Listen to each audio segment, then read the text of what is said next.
और बात अब अरविंद केजरीवाल की जमानत की करते हैं। आज दिल्ली के मुख्यमंत्री अरविंद केजरीवाल को आखिरकार सुप्रीम कोर्ट से अंतरिम जमानत मिल गई। अरविंद केजरीवाल को 1 जून तक के लिए ये जमानत दी गई है। करीब 21 दिन के लिए ये जमानत मिली है। अंतरिम जमानत खत्म होते ही 2 जून को अरविंद केजरीवाल को सरेंडर करना होगा। जमानत देते हुए सुप्रीम कोर्ट ने अपने आदेश में एक अहम टिप्पणी की है। कोर्ट ने कहा है कि इस वक्त देश में सबसे अहम चुनाव हो रहे हैं, जो कि लोकसभा के हैं।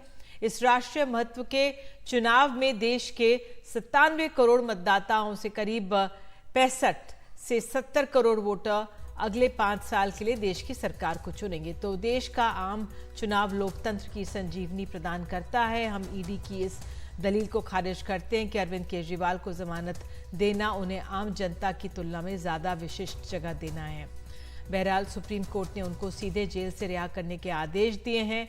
अरविंद केजरीवाल 21 मार्च से आपको बता दें जेल में हैं और अदालत ने रिहाई के लिए शर्तें भी रखी हैं। कहा है कि 50,000 के निजी मुचलके पर तो जमानत मिली है। मुख्यमंत्री दफ्तर और दिल्ली सचिवालय नहीं जाएंगे जब तक उपराज्यपाल की मंजूरी के लिए जरूरी ना हो, तब तक किसी फाइल पर साइन नहीं करना है।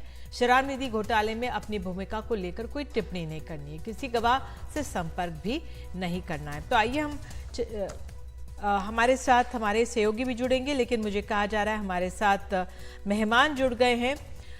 आपको बता दें आम आदमी पार्टी से हमारे साथ हैं धनेंद्र भारद्वाज और साथ ही बीजेपी से महेश वर्मा प्रवक्ता हमारे साथ जुड़ गए हैं। तो धनेंद्र भारद्वाज, बड़ी राहत का दिन है आप लोगों के लिए आज के मुख्यमंत्री 21 मार्च से जेल में है।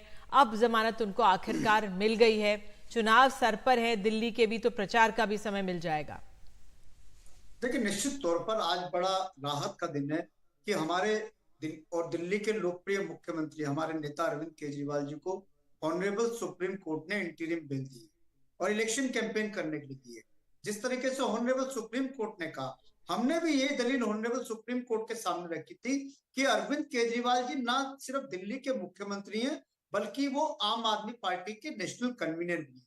और ऐसे समय पे ठीक लोकसभा चुनाव से पहले उन्हें ईडी गिरफ्तार करती है, साजिशन गिरफ्तार करती है झूठे गवाहों के बयान पर। और सिर्फ इसलिए अरविंद केजरीवाल को गिरफ्तार किया गया कि किसी तरीके से लोकसभा चुनाव से अरविंद केजरीवाल को दूर रखा गया। यही बीजेपी कर रही थी, क्योंकि जिन लोगों की ये बात कर रही थी वो सारे के सारे जो लोग हैं वो खुद सोकॉल्ड जो एक्साइज कैम्प है उसमें एक्यूज थे, जिनके बयानों के आधार पर अरविंद केजरीवाल जी की गिरफ्तारी हुई। ठीक लोकसभा चुनाव से पहले शरद रेड्डी ने भारतीय जनता पार्टी को 60 करोड़ रुपए दिए।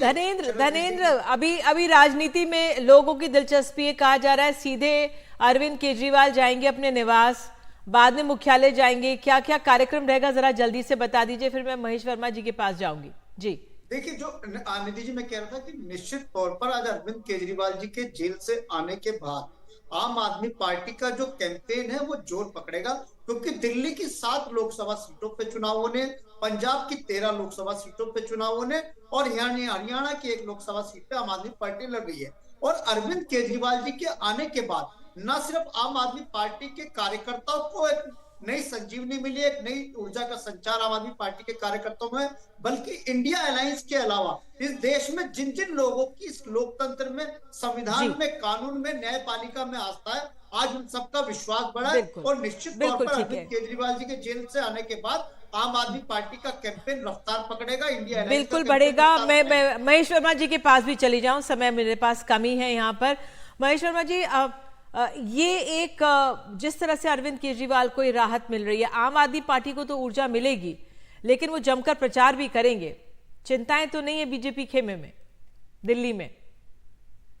नहीं, हमें किसी प्रकार की कोई चिंता नहीं है। चिंता उन लोगों को होना चाहिए। चिंता इस बात की है कि जो सुप्रीम कोर्ट का आदेश है उसका जिस प्रकार से राजनीतिक माहौल अभी से उड़ाना शुरू कर दिया है आम आदमी पार्टी ने, ये चिंता की विषय है।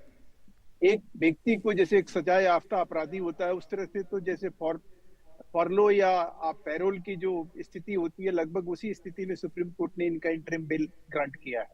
2 तारीख का इनका ये जो जश्न जो है फिर खत्म होने वाला है, क्योंकि सुप्रीम कोर्ट ने इनकी किसी भी बात को मानने से इनकार कर दिया जो ये उसके सामने दलील दे रहे थे कि हम इस तरह से बेकसूर हैं, हम इस तरह से बेगुनाह हैं, इनकी किसी तरह से। लेकिन आज जिस प्रकार से ये लोग सुप्रीम कोर्ट के इस आदेश के आड़ में पूरे देश में एक नैरेटिव बनाने की कोशिश कर रहे हैं कि देखिए देखिए सुप्रीम कोर्ट ने हमें क्लीन चिट दे दिया शराब कांड से, शराब घोटाले से, हम किस प्रकार से पाक साफ थे। क्या मजाक है। इसी प्रकार से राहुल गांधी ने राफेल में बोला था और उनको माफी मांगनी पड़ी थी। आज देश जो है देख रहा है कि सुप्रीम कोर्ट के आदेश के आड़ में किस प्रकार से आम आदमी पार्टी और केजरीवाल के लोग झूठ बोलने पे आमादा है। यही अपने आप में एक चिंता की बात है। जी, किस दिन तक के लिए बेल मिल गई है अरविंद केजरीवाल को? मुझे बताया जा रहा है समय मेरे पास इतना ही है, लेकिन आप दोनों जुड़े उसके लिए धन्यवाद। और आम आदमी पार्टी का जो प्रचार है, अब देखते हैं जिस तरह से अरविंद केजरीवाल बाहर आएंगे किस तरह से इन 21 दिनों तक के लिए बढ़ेगा। एक छोटा सा ब्रेक हम लोग ले रहे हैं, तुरंत लौटते, बने रहिए हमारे साथ।